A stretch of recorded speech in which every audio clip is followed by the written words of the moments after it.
Happy Wednesday, everyone. My name is meteorologist Heather Kane. It's time for our daily hail forecast, sponsored as always by See-Through Group, Maryland Law Group, American Contractors Show, as well as Atlas Roofing. Thank you guys for sponsoring our videos. So let's get right into our weather headlines. It's once again going to be another quiet day. We've entered a pretty quiet pattern, so we're not expecting anything in terms of severe weather today across the country. We do still have some remnants of Ian in the northeast, but today should be the last day for that activity to linger before the northeast dries out and Ian is completely off in the Atlantic. And then, speaking of the tropics, we'll check in there to see if there's anything to watch there. But before we get into our forecast, we do have one event coming up. If you haven't heard, we do tailgates at the home games at the University of Oklahoma, and the next one is going to be on Saturday, October 15th. So not this Saturday, but the following one.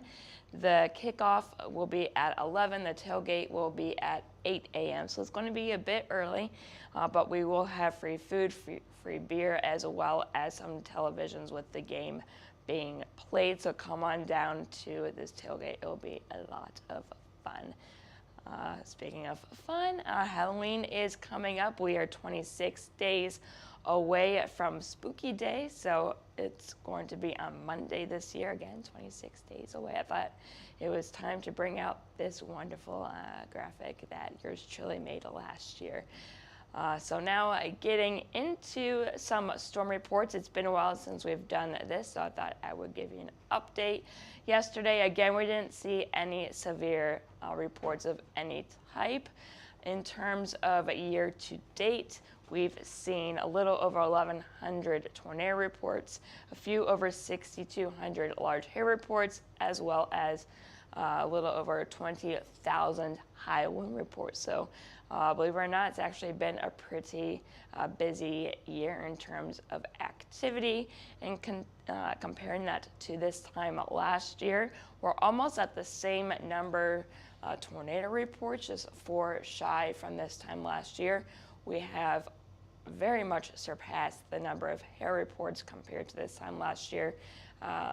We got a little over 5,200 reports in 2021 as of October 4th. And then very much, again, over the wind report totals as well.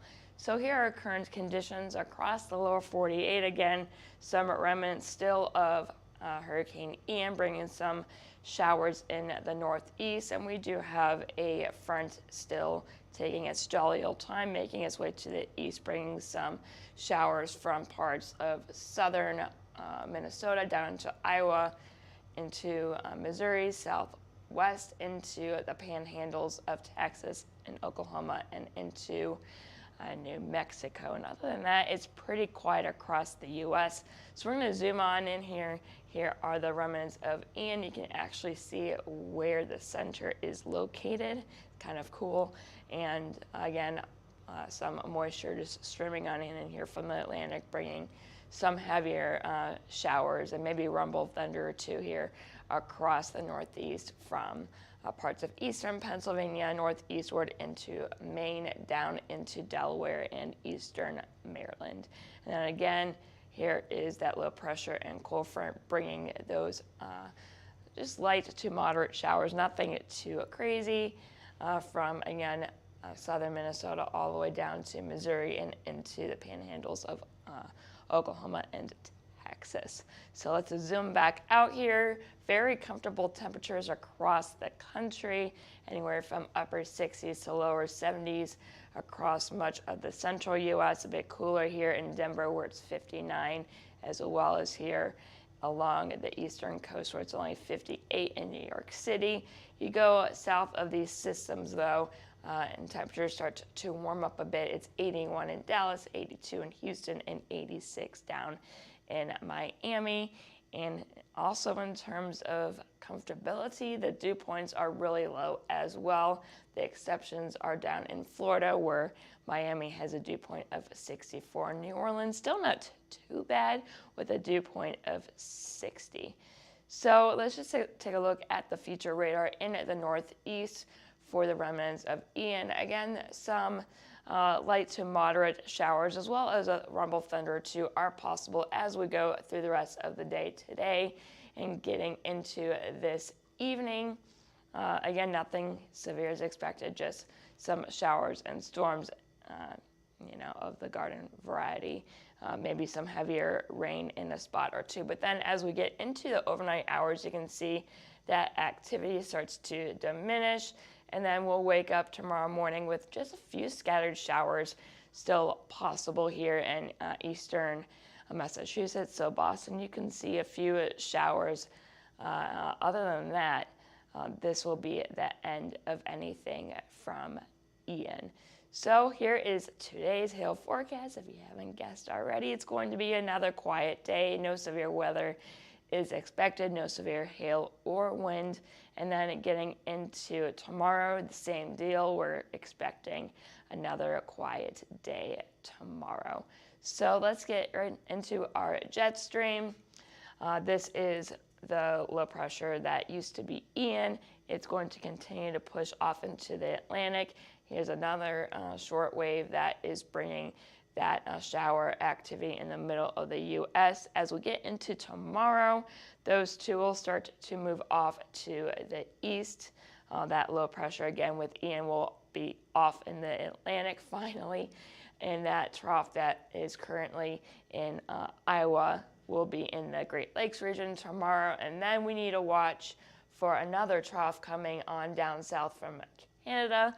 This will bring a pretty decent shot of cooler air for us for the end of our week and into our weekend.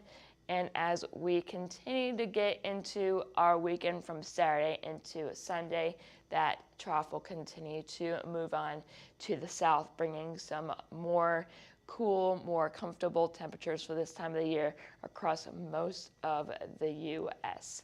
So speaking of those temperatures, let's break it down a little bit here. This is our current time. High pressure is in control in the east and southeast part of the U.S. We have our first front here that's not particularly strong, but it's strong enough to give us some shower activity.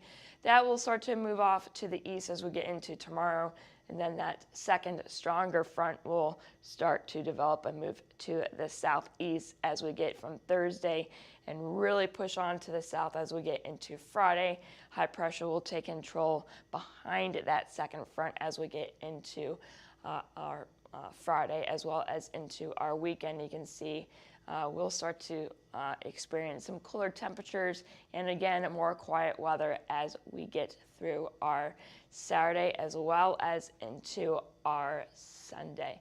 So let's take a look at a few cities. I know today, this morning in Oklahoma City, there have been a few spotty showers, but other than that, we should be experiencing dry conditions for the rest of the day today, as well as getting into tomorrow. And then you can see that front comes on in on our Friday and into our Saturday. Our temperatures are expected to drop down into the 60s with a slight chance of rain with those fronts coming on through.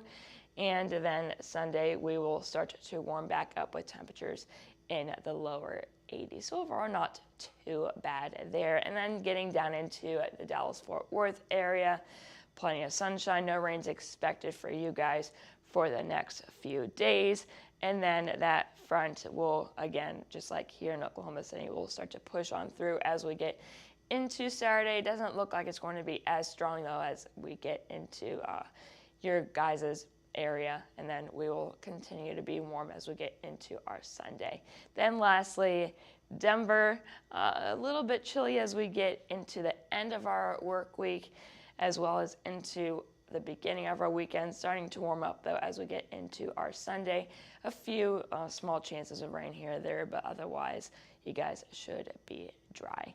So here is our satellite for this is Tropical Depression 12 out in the Atlantic, not really expected to do a whole lot. And of course I forgot to change the name. Whoop-de-doo, oops. So this is not Fiona, this is Tropical Depression 12, but it's not really expected to do a whole lot. It's just going to go out there in the Atlantic, and after tomorrow, there really shouldn't be a whole lot of that system left. But there is that other one that we've been watching the last few days in the Caribbean.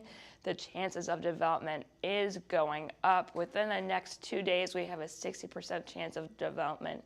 Then after 5 days, we have an 80% chance that this will develop into a named storm. And you can see as of right now, the track is expected to go into westward into the Caribbean and then into the Yucatan Peninsula. So as of right now, it's not expected to go to the U.S., but we'll continue to watch this storm for you.